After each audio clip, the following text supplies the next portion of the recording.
안녕하세요. 오늘은 2010년도 100주년 기념교회에서 있었던 양화진 목요강좌의 내용 중 우리에게 꼭 필요하다고 생각되는 몇 가지 주제에 대한 토론을 소개합니다.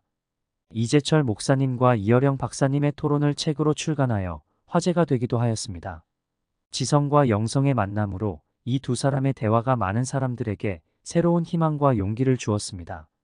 첫 번째 주제는 삶과 죽음, 그리고 그 사이입니다. 태어나는 순간부터 인간은 삶을 살게 됩니다. 우선 이어령 선생님께 질문드리겠습니다. 삶이라는 것이 무엇인지 개념부터 정리할 필요가 있는데요. 박사님, 삶이란 무엇입니까? 이어령 박사님의 답변입니다. 다 아시다시피 가장 쉬운 것처럼 생각되는 게 제일 어렵습니다. 저는 문학을 50년 이상 한 사람이지만 문학이 무엇입니까? 하고 묻는 사람이 제일 무섭거든요. 누구나 삶을 살고 있으면서도 삶이 무엇인가 하고 물으면 참 답변하기 힘들어요. 우스운 얘기 하나 할까요? 형이 담배를 피우니까 동생이 물었어요. 무슨 맛으로 피슈? 그 맛에 핀다. 그 맛이 뭐요? 그 맛에 핀다니까? 그리고 얼마 뒤 아우가 형처럼 담배를 피웠습니다. 그때 형이 물었지요. 넌 무슨 맛에 담배를 피우냐? 그러자 아우는 예, 저도 그 맛에 피워요 하고 답했다고 합니다. 그 맛이 말로는 설명이 안 돼요. 이런 경우 그 맛이라고 밖에 말을 못하죠.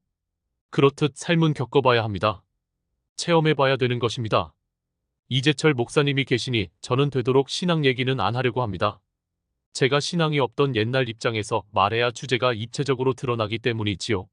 사실 믿는다는 것은 아는 게 아니죠. 성경을 안다, 내가 기독교를 안다. 이건 겁나지 않아요. 그런데 내가 그 속에 뛰어들면 기독교라는 게 뭐냐? 크리스천이라는 게 뭐냐?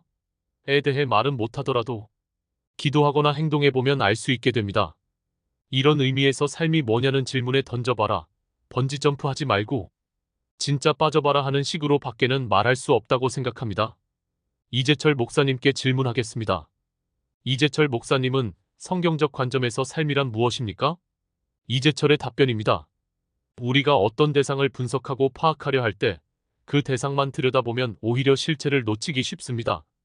하지만 그 대상과 상반되는 것을 같이 놓고 보면 본질을 훨씬 선명하게 파악할 수 있습니다. 이를테면 하나님께서 태초에 빛을 창조하셨는데 우리가 빛만 들여다보면 빛이 뭔지 알 수 없지요? 그런데 하나님께서 빛을 창조하실 때 세상은 흑암이었습니다. 흑암이라는 배경을 놓고 빛을 보면 빛의 가치와 의미를 알게 됩니다. 하나님께서 태양과 달, 별, 우주를 만드셨는데 우주는 코스모스, 질서라는 뜻이죠. 이 질서만 들여다보면 질서의 가치를 알 수 없습니다. 그런데 하나님께서 코스모스를 만들기 전의 상태는 카오스, 혼돈이었죠. 이 혼돈을 배경 삼으면 코스모스의 의미를 명확히 알게 됩니다. 마찬가지로 삶이 뭐냐 하는 것을 알기 위해서는 반드시 그것과 대비되는 죽음을 알아야 합니다. 죽음이라는 렌즈를 통해 삶이 무엇이고 생명이 무엇인지 구체적으로 알 수 있게 됩니다. 죽음에는 순서가 없지 않습니까? 태어날 때는 할아버지, 아버지, 자식, 손자 순으로 태어나는데 죽을 때는 순서가 없습니다. 제가 장례식을 치른가 장 어린 아이는 태어난 지 3일 된 아기였습니다. 3일 된 아기도 할아버지보다 먼저 죽을 수 있습니다. 또 죽음은 장소가 구별되어 있지 않습니다. 신혼여행을 가다가 사고로 죽은 부부도 저는 보았습니다. 죽음은 정해진 시간도 없습니다. 사자를 파자 하면 한마이너스 밤중시의 비수비처럼 날아온다는 뜻입니다. 낮에 비수가 날아오면 피할 수 있는데 밤이니 피할 수가 없지요. 죽음은 성경의 이사야 선지자 말씀처럼 우리 코끝에 달려 있습니다. 우리가 내뿜은 숨을 들이마시지 못하면 죽은 것이죠. 죽음을 알면 우리가 오늘도 하루를 살았다고 하는 것은 실은 하루 죽은 것임을 알 수 있습니다. 50년 살았다고 하면 50년 죽은 것이고 우리 나이만큼 우리는 죽은 것입니다. 우리가 현재 사는 것이 아니라 죽고 있는 것임을 알면 삶이 뭔지 생명이 뭔지 알 수 있습니다. 죽음을 모르면 매일 사는 것 같은데 실은 매일 무의미하게 죽는 것입니다. 그래서 어느 날 호흡이 끝날 때가 되면 자기 삶의 후회만 남게 됩니다. 창세기 4장에 보면 에노스 때 인간이 비로소 여호와의 이름을 불렀는데 에노스라는 이름의 뜻이 죽을 수밖에 없는 존재입니다. 그렇다면 이어령 박사님, 지성의 입장에서 어떻게 사는 게 참된 삶입니까? 모른다는데 자꾸 물어보시네요. 목사님 말씀을 들으니까 죽음의 반대가 삶이구나 싶습니다. 그런데 죽음을 모르면 어떻게 반대를 설명하나요? 왼쪽 오른쪽에 도그마라고 하는 건데 오른손이 뭐냐 왼손의 반대, 왼손은 뭐냐? 오른손의 반대. 이렇게 설명하면 한계가 있지요. 목사님이 말씀하신 대로 성경에는 코스모스와 카오스가 나오는데 창세기를 읽어보면 영성의 세계가 더욱 확연히 느껴집니다. 카오스에서 코스모스가 생겨나는 세계, 그 창조주는 빛과 어둠을 동시에 가지고 있지만 우리는 빛 아니면 어둠에 있지요. 기껏 해봐야 황혼으로밖에 못 들어갑니다. 죽음도 아니고 삶도 아닌 상태인 거죠. 그래서 조금 어려운 이야기지만 문학하는 사람으로서 말씀드립니다. 예술가, 문학가는 해답을 주는 사람이 아닙니다. 질문을 주고 있는 것을 표현할 뿐입니다. 아파하거나 슬퍼하는 것밖에 못해요.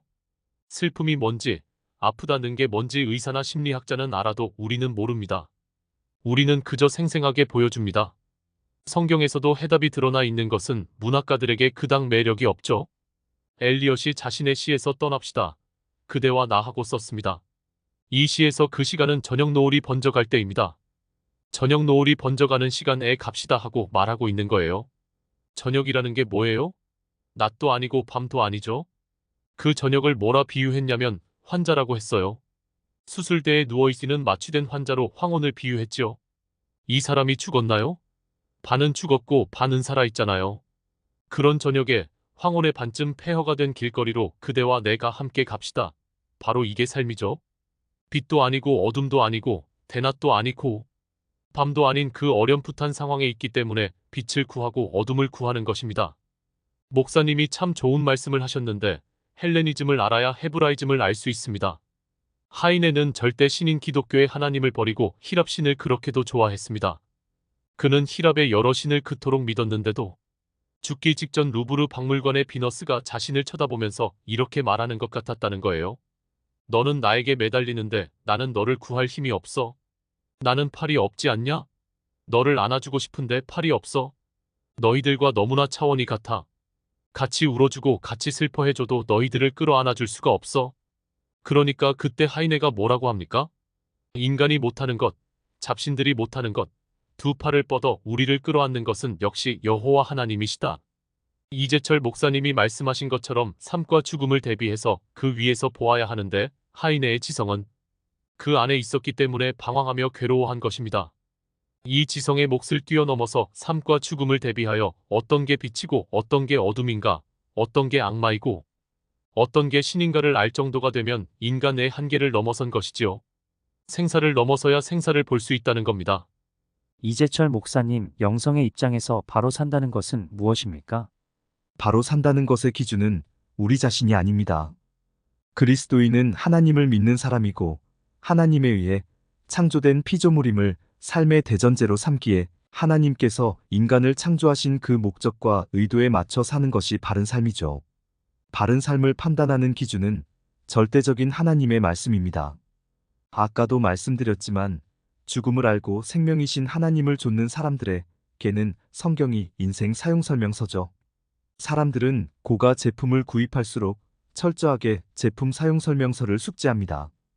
왜냐하면 그것이 그 제품의 가치를 극대화하고 그 의미를 절대화하는 유일한 방법이기 때문입니다.